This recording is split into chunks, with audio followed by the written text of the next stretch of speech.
Bonjour, bienvenue sur Cocotte TV pour une nouvelle vidéo de présentation. Aujourd'hui nous allons parler air cooling avec le tout nouveau Dual Tower de chez Deepcool, l'AK620. Et on commence par la très bonne nouvelle, c'est un Dual Tower. Oui, généralement c'est cher, mais celui-ci ne coûte 60 €. Alors, on n'a pas tout déballé, on a juste jeté un œil au produit. Et déjà, physiquement, il est super sympa avec une bonne finition.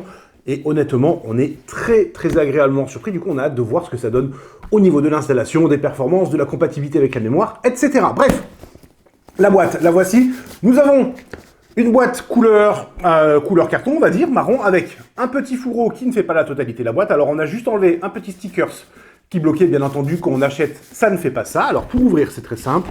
On enlève le petit fourreau qu'on garde sur le côté parce qu'il y a toutes les spécifications techniques.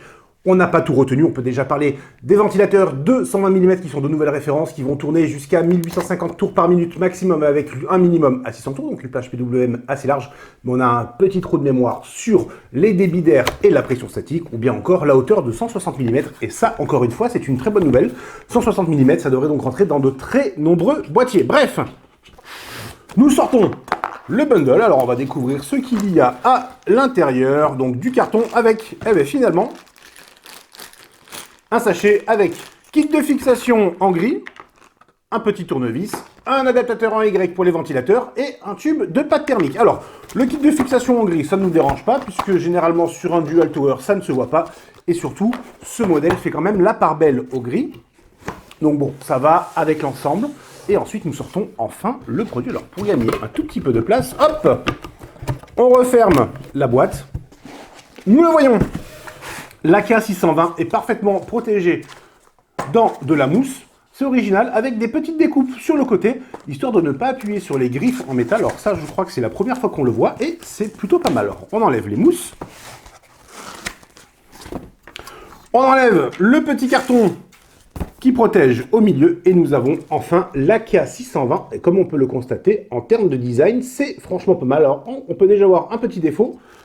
Alors, ça ne se verra peut-être pas sur la caméra, mais ce ventilateur à l'avant, donc 220 mm, on l'a dit, n'est pas tout à fait ajusté en hauteur. Il est légèrement incliné, donc il faudra le redescendre un petit cran. Bref, ça, c'est pas grand-chose, mais la finition, on est vraiment fan avec un top noir, avec un petit cerclage gris. Alors, c'est pas de l'aluminium ou autre, c'est vraiment que du plastique.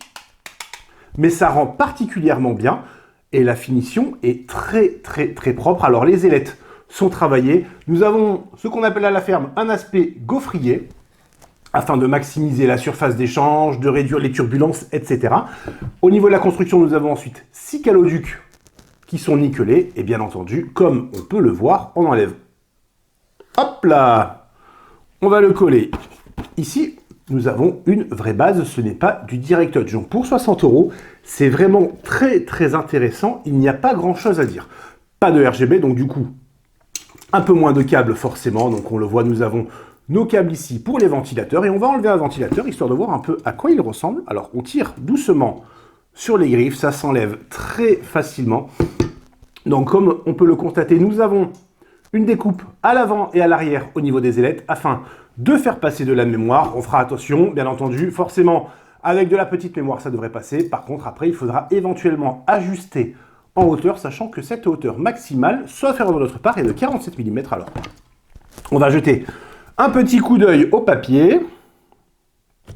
Ce n'est pas marqué dessus, du coup, nous le mettrons dans les commentaires. Mais puisque nous y sommes, on confirme la vitesse de rotation de 1850 tours maximum pour ce ventilateur qui est un FK120, avec un minimum, non pas à 600 comme je le disais un tout petit peu plus tôt, mais 500 pour un débit d'air de 68,99 CFM et une pression statique de 2,19 mm2. Donc sur le papier, c'est quand même très intéressant à voir ce que ça donne au niveau des nuisances sonores, surtout avec autant d'ailettes et de ventilateurs. Donc les pales, effectivement, elles ont un profil très acéré. Le design est particulièrement simple, on le voit, c'est quand même très carré finalement avec les coins en caoutchouc ici. Ça va particulièrement bien avec le design du radiateur, mais ça va aussi avec les designs des derniers boîtiers de la marque. On pense au Macube ou aux autres qui sont sortis il y a quelques jours.